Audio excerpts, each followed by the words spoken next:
পিতাকে দাও দিয়ে কুপিয়ে হত্যা করে গ্রেপ্তার হল পুত্র। ঘটনাটি ঘটেছে রানাঘাট কুপার্স ক্যাম্প ১০ নম্বর ওয়ার্ডে। স্থানীয় সূত্রে খবর, রাত ২:৩০ থেকে ৩টের মধ্যে ঘটনাটি ঘটেছে। জানা গেছে ছেলে বিভিন্ন রকম নেশা করে এবং কোনো কর্মের সাথে জড়িত নয়। কী কারণে ঘটনাটি ঘটিয়েছে সেটা তদন্ত সাপেক্ষ। তবে স্থানীয় বাসিন্দারা প্রশাসনের কাছে এই অপরাধীর চরম থেকে চরমতম শাস্তি কামনা করে। এই ঘটনার প্রত্যক্ষদর্শী মৃতার ভাই ও স্থানীয় বাসিন্দারা সাংবাদিকদের মুখোমুখি হয়ে ঠিক কী জানালেন শুনে নেব। রানাঘাট থেকে সন্তুদের একটি বিশেষ report, Ranaghat live news Bangla, Ranaghat. হ্যাঁ, আমি ঘরে ঘুমায় এসেছি। তা ওই ওই কখন আমার দাদাকে কোপাচ্ছে আমি তো দেখি নাই, কখন মারছে আমি দেখি নাই, ঘুমায় আছি। পাকার আওয়াজ ছিল, আমার ঘরে আটকানো ছিল। তারপরে ঘর থেকে দৌড়ে আসছি, আসে দেখি আমার দাদা বডিটা অনেকক্ষণ আগেই মারা আছে। ওই বডিটা এরকম মরা দেওয়াটা এরকম খালি খালি এরকম কোপাচ্ছে, এরকম বড় মোটা ভারী দাঁড়িয়ে দিয়ে এরকম খালি কোপাচ্ছে। আর আমি ওই দৃশ্য দেখতে আমার পাশের বাড়ির দাদাকেও ডাকছি, পাশের বাড়ির লোকজনকে ডাকছি, আমি কাঞ্চলের বাড়িতেও গেছি। সব লোকজন আমার দরজা চলে আসে, পাশের বাড়ি আমার এই অবস্থা হয়েছে। আমার চোখের সামনে আমার দাদাকে, আমার দাদার ছেলে এরকম কোপায় মারছে। সম্পর্কে যে মারা গেছে হ্যাঁ, সে কি হয় আপনার? সে আমার দাদা বড়দা।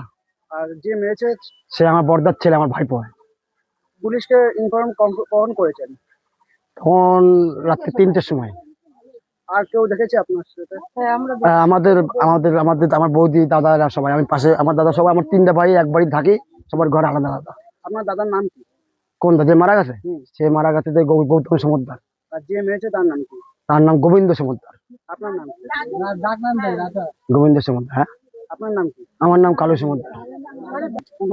আমি রাত্রেবেলা ঘর থেকে টের পেয়েছি যে এরকম শব্দ হচ্ছে, কোপানোর শব্দ হচ্ছে।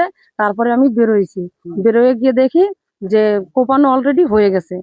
ওই পিঠের উপরে বসে আছে, আর বসে থেকে তখন আর কি দাও দিয়ে কোপাচ্ছে। তারপরে আমি দেখি, তারপরে ও কি করলো, যখন আমাদের বাড়িতে ও আসলো তখন আমাদের সামনে এসে এইভাবে দাঁড়িয়ে এসে তারপরে ওর মা এসে আবার ওই রক্ত গুলা ধুয়ে দিল। তারপরে সবাইকে ডাকলাম, সবাই আসলো। আসার পরে পুলিশকে খবর দেওয়া হলো। আমাদের কাউন্সিলর বাবুসোনা ও গিয়ে পুলিশকে খবর দিল, পুলিশ আসলো, এসে ওই রাত্রেবেলা লাশ নিয়ে গেল। নিয়ে যাওয়ার পরে ও মা মেয়ে ওদেরও নিয়ে গেছে, ছেলেকেও নিয়ে গেছে। আনুমানিক কটার সময় ঘটনা ঘটেছে? এটা 2:30, রাত্রে 2:30। যে মারা গেছে তার সাথে আপনার সম্পর্ক কি? আমার ভাসুর। আপনার ভাই। আর যে মেরেছে তার সাথে? সে আমার ভাসুরের ছেলে। আপনার নাম? আমার নাম কনক সমুদ্র। এখন কি চাচ্ছেন? আমরা চাই এর শাস্তি হোক। আমরা শাস্তি চাই। আপনি কি চাচ্ছেন? যেন ও এখানে আর না আসতে পারে, কেন দ্বিতীয়বার যেন এরকম কাজ না করে। আর এই তো আসেই না আমার পাড়াতে, আমার পাড়ায় না, আমার পাড়া কারে কি মেরে যাবে ঠিক নেই। উনি কি কর্মের সাথে যুক্ত আছেন? যে মেরেছে? যুক্ত আছে একটু আমার ভ্যান যে মারা গেছে, না, যে মেরেছে। যে মেরে গেছে সে কোনো কাজবাজ করে না, নেশাপান তো করেই, মাজা মাজা খায়। ঠিক আছে। আর অতিরিক্ত অত্যাচার মাঝে মাঝে বাবাকে মারে ধরে। মা মেয়ে সবই এর সাথে যুক্ত আছে। পাশের বাড়িও ছিল, মা মেয়ে পাশের বাড়ি ছিল। আর মানে প্ল্যান, পুরো সাজানো প্ল্যান যে বাবাকে মারবে। বাবা নিরীহ, বাবা ভ্যান চালায়। বাবার পাওয়াটা কোনো টাকা দিয়েছিল, সেই টাকাটাই পর্যন্ত নিয়ে নিয়েছে ছেলে।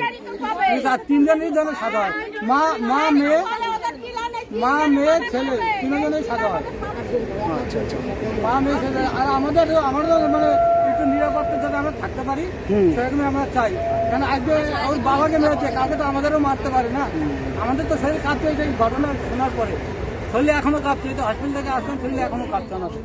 কাকে কখন মানে আসতে পারে, আবার কাকে কখন কোপ দিয়ে দেয়। আপনার নাম কি? আমার নাম বিশ্বজিৎ বাড়ি।